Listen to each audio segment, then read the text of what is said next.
আমাদের এই সমাজে প্রোঅ্যাক্টিভ লোক দরকার, যারা নেতা হবে তাদেরকে প্রোঅ্যাক্টিভ হইতে হবে, স্বচালিত হইতে হবে। আমাদের এই সমাজে দেখা যায় নির্বাচনের আগে আগে এমন কিছু নেতা আসে, ওদের 10 বছর 5 বছর ধরে ওদের কোনো অ্যাক্টিভিটি দেখা যায় না, কিন্তু নির্বাচনের আগে চমৎকার চমৎকার কিছু গল্প শোনে, তাদের কথা এবং কাজের মধ্যে আমরা মিল দেখতে পাই না। এবং একই সাথে আমরা বলতে চাই আমাদের যিনি নেতা হবেন, যিনি সমাজকর্মী হবেন, তার হাতে এই অঞ্চলের যারা নাগরিক হবে তাদের জীবনের নিরাপত্তা থাকবে, তাদের সম্পত্তির নিরাপত্তা থাকবে, এবং আমার যারা মা বোনরা আছে তাদের ইজ্জতের নিরাপত্তা থাকবে। এবং এই যে রমনা সমাজ কল্যাণ সোসাইটি যারা এখানে নেতৃত্ব পর্যায়ে আছে তারা তারা প্রমাণ করেছে, তারা যতদিন ধরে এখানে রাজনীতি করছে, সমাজকর্মী হিসাবে তারা কাজ করছে, একজন মানুষের বিরুদ্ধে আপনি দেখাতে পারবেন না যে কারো অধিকার হরণ করেছে, কারো সম্পত্তি লুট করেছে, কারো উপর অন্যায়ভাবে জুলুম করেছে, অথবা কেউ কোনো দুর্নীতি করেছে, কারো টাকা মেরে খেয়েছে।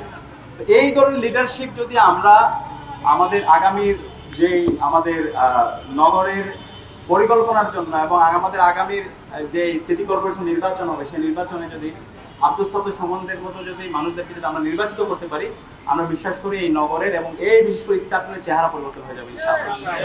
সেই জায়গা থেকে আমরা নগরের এই স্কাটনের যারা বাসিন্দারা আছে আমরা তাদেরকে বলতে চাই, আমরা আপনাদের জীবনের নিরাপত্তার জন্য আমরা কাজ করতে চাই, সম্পদের নিরাপত্তার জন্য কাজ করতে চাই, স্বাস্থ্যের নিরাপত্তার জন্য আমরা কাজ করতে চাই, এখানকার যারা শিশুরা আছে, শিক্ষার্থীরা আছে, তাদের শিক্ষার অধিকার নিশ্চিতের জন্য আমরা কাজ করতে চাই।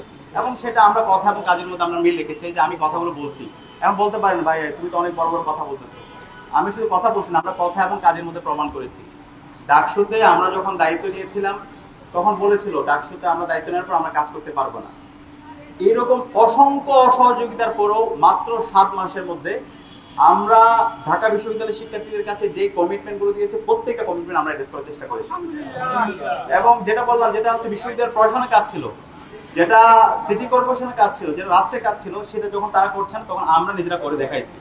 এরকম অসংখ্য ফ্রি মেডিকেল ক্যাম্প আমরা প্রত্যেকটা হলের সামনে ছাত্রীদের হলে গিয়ে, একই সাথে আমাদের কলা ভবন বিভিন্ন ফ্যাকাল্টির সামনে আমরা এই হেলথ ক্যাম্পগুলো করেছি, শিক্ষার্থীদের জন্য ফ্রি মেডিসিনের ব্যবস্থা করেছি এবং এটা আমরা কন্টিনিউয়াসলি করছি।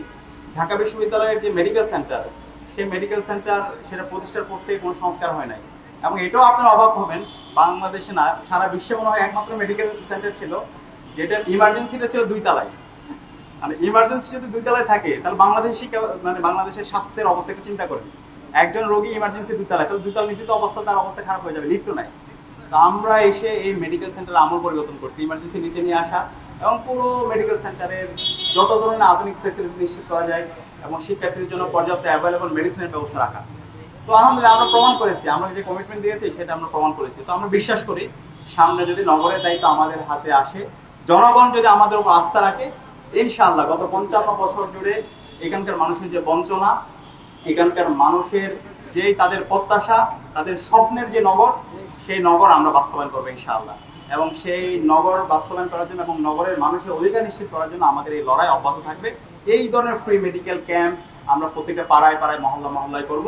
এবং যখন আমাদের উপর দায়িত্ব আসবে এটাকে আমরা একটা প্রাতিষ্ঠানিক রূপ দেবো, যেটা উন্নত বিশ্বে যেটা হয়, সকল নাগরিকরা সে তার মেডিকেলের যে অধিকার, সেই অধিকার, তার স্বাস্থ্যের যে নিরাপত্তা, সেই নিরাপত্তা আমরা নিশ্চিত করবো। এবং এর সাথে যে মেডিসিন, সেই মেডিসিনগুলো আমরা যেন জনগণের হাতে আমরা সহজে পৌঁছে দিতে পারি এবং এগুলো যেন সহজলভ্য হয়, সেটা নিয়ে